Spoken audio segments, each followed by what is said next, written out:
All right, Carla, you ready? Yeah. All right, here we go. We switched sides today. I feel weird over here. Tossing a little extraneous variable in the mix. All right, here we go. Hello, everyone, and welcome back to another 5K Tennis podcast. Here we are, still incredibly early in the 2019 ATP and WTA seasons. Almost done with the Australian Open, though, and we are already at show number 19. Wow. I can't believe it's almost over. Let's go! Real quick, by the way, just so you can see the multitude of notes that Carla and I take, I was about to toss our notes from this Australian Open, but I decided to show you the notes from this Australian Open. So, Carla, you've done a great job. Well, I think you've done most of the writing, so. Yeah, my hand has seen a lot of writing, but nonetheless, a lot of notes and a great time doing it. All right. So, as usual, we will place a link above that can guide you to our last show. By the way, all of our 150 plus episodes are available on our channel on a specific playlist that states Tennis Podcast Video. So you can go back to last year and watch us battle it out. We were on the beach in some, in the woods in some. This year we haven't had the luxury of doing it because of the time of the year. We didn't do it last year, and it's awfully windy, and sometimes it's a little cold outside. Yes. So if you want to catch up on the previous day's shows, or the previous day's show, please click the link above, and you can get caught up on our previous day's discussion, topics, etc., or you can jump in right here today. All right.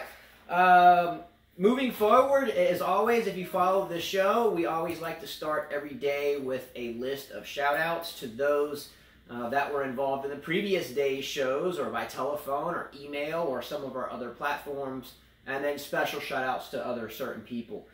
So we're going to start this shout-out segment with a big shout-out to a young girl named Kylie Collins, who was one of 4 American junior tennis players, and she was the youngest of those 4 that made the main draw of the Australian Open junior tournament. Good for her. You know that's got to be tough. So she was the youngest at age 16. She actually, and I'm not knocking on any organization, but she actually received 0 help from the USTA in her endeavor of going to Australia and participating in this tournament. If you wish to do so, there is a way that you can find a link to Kylie Collins and respectively her parents on Carla and I's Facebook page.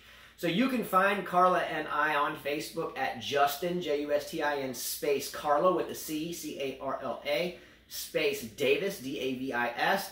Send us a friend request, we'll accept it, and you can see a link that we shared today from Ivor Savage, again, close friend and also owns YTEX, a wonderful company, where you can actually contribute to her parents and assuming some of that cost that we know is incredibly expensive, right? Tennis is an expensive sport. I've said it before. Yeah, so much respect to her parents for getting this done. She's from Savannah, Georgia, and much love to her, and I wish her the best and her family the best for sure. So great job. Keep up the good work. Keep fighting. It'll pay off, I can promise you. Definitely. All right, next shout-out goes to Ethan, D.A., and Rajesh Kumar. These guys were commenting a lot last night. yeah, Rajesh and Ethan basically watched the match with us. She had Rajesh on her phone and thread. I had Ethan, and we had a really wonderful time throughout the Osaka Svitolina match and throughout the Serena Pliskova match. We're going to get into both of those matches here quickly. Wow. We'll get into that. Big shout out to Sister to Queen, as always, a lovely young lady that Thank you for agreeing with me. That jumped into the conversation That's right. yesterday. Wayne M. Chia from Singapore, who always jumps in to the conversation as always. Again, Ivor Savage that we just mentioned, close friend, owner of YTEX. Again, there's no economic gain whatsoever for Carla and I mentioning this. We just believe in mentioning real people that have kind hearts and do good things for people, as he's always done for us. The entire YTEX team, again, always very supportive and very personal for our needs when we place our orders, so thank you. Yvonne Gallup, wonderful coach in the Bay Area, California, who always gives us ideas and jumped in yesterday. Arvis Jagemeyer, really brilliant sports writer that we have known for a long time, jumped in with some great ideas from yesterday. Definitely. AJ Malfoy and Millennium 13 Constantine, incredible day from you guys as always. Much love out there. And Stimpy Boy, much love to you out there. So that's it for the shout outs. We're going to jump right into today's topics, matches, questions, and especially we're going to break down those really interesting matches yesterday. Yes. Real quickly, the book in front of me is a book that I was gifted by Dave Raines in Cincinnati, a family friend of ours. We play tennis together when he travels down here. I have read this book quite a bit. It's been around quite a while, but this is one of those books that is really good to add to your tennis library. It deals with, let's say, self-consciousness on the tennis court, self-motivation, nerves, how to stay focused, and the like. And it's a really good read. The Inner Game of Tennis, and it's by Timothy Galway. So if you could see it, great. If not, check it out. It's definitely worth adding to your tennis library. All right, so I think we had a question from Ethan DA yesterday, though. What was that question? The question was about the draws. How come Collins didn't have to qualify or receive a wild card? He didn't understand how the seeding went for every Grand Slam. Yeah, so real quick to answer this question, I'm sure a lot of you may know this. But there's 32 seeds on both the men's and women's side in major tournaments, a total of 128 players respectively. The top 32 seeds are seeded, or the top 32. Right. And there's 104 total players that are given or are given a spot in the main draw, and those are the top 104 players in the world within the past 52 weeks of that major. Followed by 8 wild cards, the like of up-and-coming juniors with promise that didn't make it. A previous great player, we'll say someone like Leighton Hewitt. You know, or you had Serena where she needed the wild card at one point, or Azarenka, or Sharapova. Yeah, anything like that. And then we have 16 qualifiers. The qualifiers of 16, the number of 16 of them come from a tournament before the main draw of 128 players, and the top 16 make it.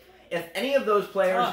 If any of those players does pull out, we end up with a lucky loser type scenario where the player is then plucked out of the loser bracket and then stuck into that spot. So hey, if Thomas Berdych pulled out at the last minute with injury, then we pull in a lucky loser from the residual Makes sense. field. That's good. All right, so hopefully that helped. I already showed on my stack of notes. All right, so let's jump in. By the way, the heat has returned in Melbourne. Today, actually it would be tomorrow there. Tomorrow, yeah, because it's like almost 3 in the morning right now. Yeah, so the temperature will be right around 43 degrees Celsius, which is 109 degrees Fahrenheit. So the matches start at 2 p.m. tomorrow, which will be around 9 o'clock tonight, and I think Central Time for us. Yeah, and I think isn't it? I think it's Osaka and Pliskova that have to deal with that. The first match should be Kvitova and Collins. Okay, so Kvitova and Collins get the brunt of that heat. That's all right. They can handle it. They're both in great shape. Yeah, well, we'll see. So a comment topic below: if you had to play in 109 degree weather and you were Collins or Kvitova, how would you deal with that? What adjustments would you make to your game to enable you to play a potential grueling 3-set match and that type of heat? What would you do? You obviously want to end those points quicker. We'll see. That's gonna be. Well, those girls are 1, 2, 3. They're not gonna be rallying a lot. We'll see what happens. That could be a really great match, and I expect it to be. All right, it could be a great match or a really bad match. Could be. Yeah. Either way. Either way. We'll see what happens. I'm looking forward to that one though. All right, Carla, let's get right into the matches. Let's jump into the women's side first. Well, we're going to first jump into the men's doubles. Okay. We watched some doubles yesterday. We hadn't seen Bob Bryan or Mike Bryan played, and they played the #1 team. Herbert from France and Nicolas Mahut. They were the #1 seed. They lost the match 6-4, 7-6, but it was close. I mean, these guys can play doubles. We saw quite a few volleys going back and forth. Right? Yeah, we can't forget that Mahut at one point in time was #1 in the world with in doubles. So Mahut is quite a savvy doubles player. And I like Herbert. And for singles, I yeah. saw him at the U.S. Open last year. Yeah, Hebert, French name, so I think it's Hebert. Okay. But a great win for them. And by the way, I had an opportunity to actually go back and look at the film when Bob Bryan hurt his hip. At the French Open? At the French Open. You heard it pop? Yeah. Yeah, and it was really, he tried his all to put weight on it and just could not. I didn't realize the severity of that when it happened, so we were talking about doubles here in the past couple of days, and I wanted to go back and see that poor guy in terms of that injury that day to pull out when he pulled out when they were winning. Yeah. And he could not continue. I think it was against Mahut and someone else too. Potentially, yes. Yeah, I saw Mahut on the other side. So I think it's safe to say that with the likes of Serena that haven't quite got back to the level where she's going to get, that I think we can say the Bryan brothers still have to get back to where. But I think they will get there. I mean, that was a quarterfinals. But we do still have some Americans still in the doubles. Sam Querrey and Ryan Harrison moved on and will be facing Herbert and Mahut. And Mahut in the semis. Yeah, Hebert and Mahut will play Querrey and Harrison. They'll play the other American team. Yeah, I did watch this Querrey Harrison team play yesterday. Again, I'm not going to venture off into racket smashing. We've done this already this year, so I'll leave that alone and we'll move forward. But when Harrison smashed his racket, I just basically wanted to turn it off. I didn't, so I could watch them play. But I have no interest in watching anybody smash a racket, much less in doubles. True. All right, on to the women's. Samantha Stosur from Australia and Shuai Zhang from China move on. Let's go! They won in 3 sets. Come on! They're going on to the finals. They're facing Kristina Mladenovic and Timea Babos. One's from France, one's from Hungary. That team yesterday beat the American team, by the way, Brady and Risk. By the way, we switched sides. I feel weird, by the way, being on this side. We switched sides, so I'm trying to adjust to this whole deal. And if you see a Band-Aid here, it's because I'm recuperating or recovering from a little skin cancer removal, if you're wondering what that is. Normally it's isolated because my head's this way. But yeah, I'm still trying to get into my normal, come on, let's go. I like that word. Yeah, isolated. So anyway, but back to Stosur. That's great. Really good job for her. Yeah. Really fun to watch these two play doubles together, and I'm sure the wonderful country of Australia is enjoying this ride too. Definitely. All right, now we're going on to the women's singles. Here we go. Let's go. Come on. Pumping myself First match up. of the night that we watched was Naomi Osaka from Japan against Lena Svitolina from Ukraine. Svitolina, yeah. Svitolina. 6-4, 6-1 was the score. I figure Osaka would have an easier night. This match could have very well been 1-1, an order of French fries, maybe even 0-0. I know the first set, from what I read, was close in the first set. To me, it was. I watched the match. I watched every minute of it. Yeah, to me, it wasn't close at all, ever. No. Svitolina has a whole lot of thinking to do if she's going to ever want to contend for a major, or really any big tournament where all the big girl guns are involved with that weak serve. Yeah. It's a heavily weak serve. Osaka was close to that service line. She was a few feet away. But she was close. Osaka was returning her second serve in no man's land and just killing it. Totally putting her off balance. The entire match, Svitolina was defending, being backed up.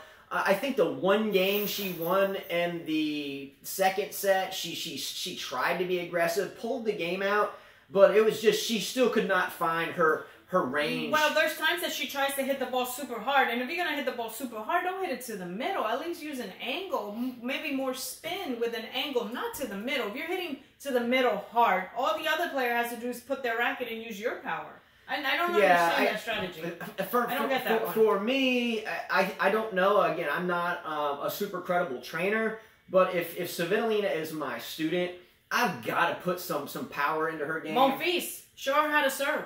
Whether I need to tweak the racket, make a heavier racket, tweak the string tension. Doesn't she use a Wilson She Burn? uses a Wilson Burn. It's not the racket. I know. I'm just saying. My son uses the same racket. Not that rackets make any difference anyway. No. My dad will play with a WOODIE. I'll play with a WOODIE. We did a video where I played with a WOODIE, and it's on one of our playlists. Yeah. Anyway, It's not the racket. But it's not the racket, but sometimes we can tweak things to help that. Different strings, different tensions, a little bit heavier of a racket and so forth. But for me, she needs to hit the gym and put on some muscles like she used to have. Maybe some rice and beans, I don't know. Or something.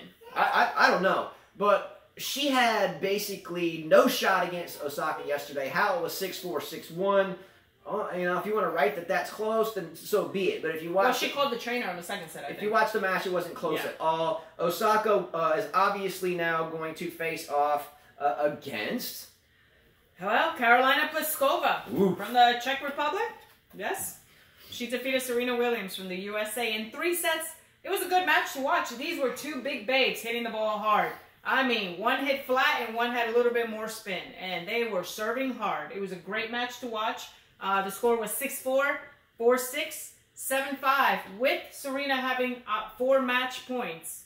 And up 5-1. 5-1. So what do you think about this? Firstly, for me, the footfall, you know, they called a footfall on her. They did the right thing. You footfall, it should be called on you.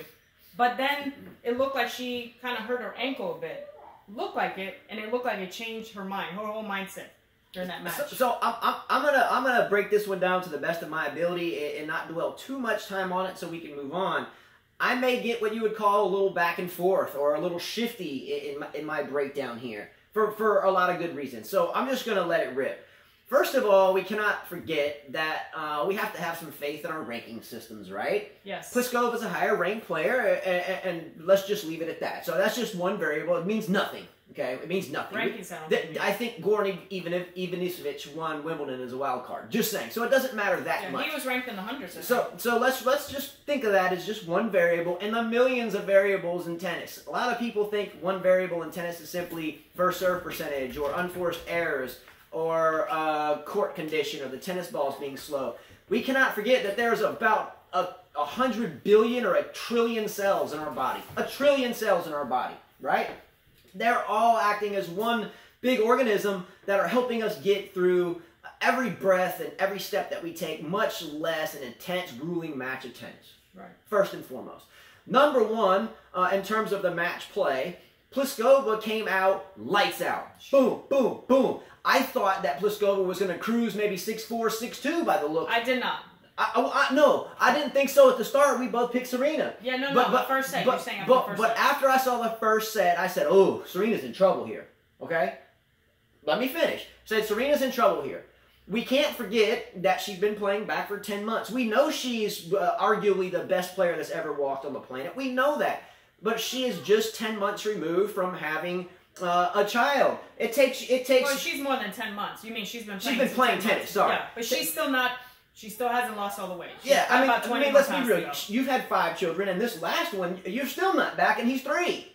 So let's just be real here. Yeah. You know this. We talk about it every day. So as we age, it is harder to get all of our trillions of cells back into one. And she's 37. And she's 37. Yeah. So she came out, and you could tell she wasn't very fit. She was kind of, hobbling around a little bit, not because of her ankle at that point. She lost the first set. Pliskova just drilled her off of the court in the first set. She played that set well, yeah. So Serena pulled out the second set. Great. Now at this point after the second set, we got a ball game, right? Yeah. So Serena gets up 5-1 in the third set, right? Yep. And I'll be darned, one of the things happened where a handful of those trillion cells in our body just gives just one little tweak, and she tweaks her ankle. When I tweak my ankle, and I'm a pro at tweaking my ankle, I have brutalized my left ankle, not a million, but at least a dozen times in my tennis career, since I was a junior, all the way through college, even to now in my adult age. And when I do a little tweak like that, boop, boop, just a buckle like that, I will literally hobble for a month, and my whole calf will turn blue all the way. My father's seen this. Gone to ERs thinking I just blew out my ankle, only to have a small tweak that made my legs swell and turn as brown and blue and green as a rotten pumpkin. So when these things happen, you're in this zone, you're fighting it out, and all of a sudden you get this little tweak. It's kind of like a glass jaw on a boxer, They get hit in that jaw, and it gives them a shock through their system, and they fall to the ground. This was one of those things that just tweaked her mentality, in my opinion. followed by a rare foot fault. The judge did nothing wrong. A foot fault is a foot fault is a foot fault is a foot fault is a foot fault. It's a foot fault. If you're on match point, and again, I'm not knocking Serena, I'm a big fan, but make sure you're not crossing that line before you make contact with the ball, and it was very apparent that happened. I don't think she was thinking about her foot fault. I mean, she was thinking about her ankle and ending her match and everything else. Yeah. I get it. Fast forward. No, the foot fault happened first, then happened the ankle. Yes, exactly. Well, vice versa, either way. Same thing, it's just a little jolt that you don't need just to throw you off. Now, with all these excuses aside, tennis is tennis is tennis is tennis. The last tournament I played, and this was a tournament here in the Mobile area, and I was probably in my late 20s. It was a men's open singles tournament. I was in a semifinal, and I was down 6-0, 5-0, and 15-30. Okay? And I came back and won that match in 3 sets. It happens, it happens, it happens. The match is never over. I loved Serena's post-game interview in which she said Pliskova played absolutely lights out. She never gave up. She never got mental. She never got mental and told herself that this match is over. She never gave up. She did not leave the court until the match was over. Some people will leave before the match is over mentally, and they will just walk up to... Pliskova believed in herself. She believed. Unfortunately, we had the foot fault on match point. Coulda, woulda, shoulda, but you can't foot fault. It's a rule. We have the ankle tweak. We have the absolute mind jolt of these things happening, and Pliskova obviously knew that she was in trouble then and capitalized on that. We got the little guy in there today. It sounds like he's up to no good. So we have to remember that tennis is tennis is tennis, and it's unfortunate that that happened, but it definitely happens. All right, so between Serena and Pliskova, between Osaka and Pliskova, who you got, Carla? I got Osaka. The head-to-head is 2-1. Pliskova is up on her. They've played all their matches on hard court. Last time Pliskova beat her was in Japan, 6-4, 6-4, and then Osaka beat her Indian Wells 6-2, 6-3. And they've had another match in Toronto in 2017. Yeah, I'm going for Osaka. This is going to be big tennis again. This is going to be aggressive tennis. Yeah, this is going to be a big match. This is a coin tosser. I'm going to pull for Pliskova here simply because for years I have followed Pliskova. For years I have followed her, and she has been on the cusp so many times. She's a big hitter. She shows no emotion on the court. She gets fired up every once in a while, but she's a straightforward tennis player, and I love that about Pliskova. So is Osaka, don't get me wrong, but I want Pliskova at this point to win this major. All right, so we have next match. The other match tonight will be Kvitova against Collins, and like I said, this could be a great match or a bad match.